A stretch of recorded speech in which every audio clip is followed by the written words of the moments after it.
John Collison does not seem entirely comfortable with his somewhat impressive claim to fame. He is the world's youngest self-made billionaire. Just 27, he otherwise seems a supremely confident business leader and excellent communicator. But ask him about how wealthy he is, and you sense his awkwardness. People now ask this a lot and I feel like they always want some really interesting answer, and I have nothing for them, says the Irishman. People ask how has your life changed?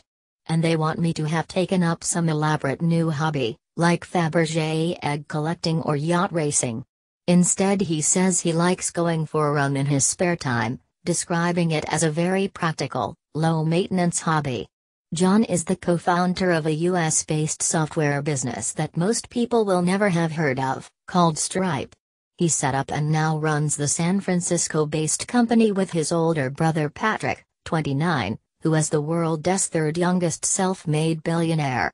Evan Spiegel, 27, the co-founder of social media firm Snapchat, stands between the two brothers as the second youngest. Founded in 2011, Stripe is not widely known because it doesn't sell anything that consumers can buy.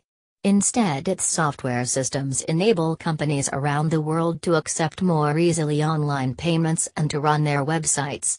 With more than 100,000 global customers, last year it announced a new round of funding that valuing the company at $9.2 billion, £7 billion. This means that John and Patrick are each worth at least $1.1 billion, according to Forbes magazine, which is expert at calculating the wealth of the rich and famous. Not bad for two brothers who grew up in rural Republic of Ireland, and who both dropped out of university. Keen computer programmers as teenagers, John and Patrick grew up in a small village in County Tipperary, in the west of the country. After attending a state secondary school in the city of Limerick, their choice of universities was an indication of their ambition in life. Not for them a college in Ireland or the UK, they instead both decided to study at top US institutions. Despite no family connections in the US, Patrick successfully applied to study maths at the prestigious Massachusetts Institute of Technology in Boston in 2007. 2 years later John was accepted nearby, at the city's equally well-respected Harvard University. John says, "It was obviously easier for me because Patrick had already done it, but we both developed a bit of wanderlust. I had considered the UK, but that wasn't far enough away, it wasn't wandering enough. And both of us were studious, so going to a top college in the US was always tempting." But even before John had started at Harvard, he and his brother had already become millionaires thanks to their first business venture, a software firm that enabled small firms and sole traders to do business more easily on the auction website eBay. Ultimately called Octomatic, it was sold in 2008 for $5 million, £3.8 million a year after they had set up its first iteration. The brothers then turned their attention to Stripe, and continued to work on it together after John started at Harvard. They then both dropped out of university to launch Stripe in Silicon Valley, California. John says, "We came up with Stripe the way a lot of people come up with similar ideas. We were in the market for something like Stripe, that we could use." You might wonder what is hard about starting an online business. Creating a product that people actually want to buy, and getting them to hear about it, all that we could handle. But getting money from people over the internet was extremely difficult. I remember saying to Patrick, "How hard can it be? Maybe we should give it a try?" So they set about developing a software system that allows firms of all sizes to more easily collect payments, and run other parts of their websites, such as safely storing customer data, and other security systems. Despite numerous competitors, Stripe's user numbers quickly grew, and it secured funding and support from such technology sector heavyweights as Tesla boss Elon Musk, and PayPal founder Peter Thiel. Its business model is relatively straightforward. It charges customers an amount per transaction processed using its software.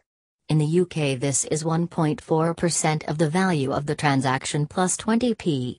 More the boss features, which every week profile a different business leader from around the world. While Stripe doesn't release details of its annual revenues, the firm's $9.2 billion valuation suggests it is a lucrative business.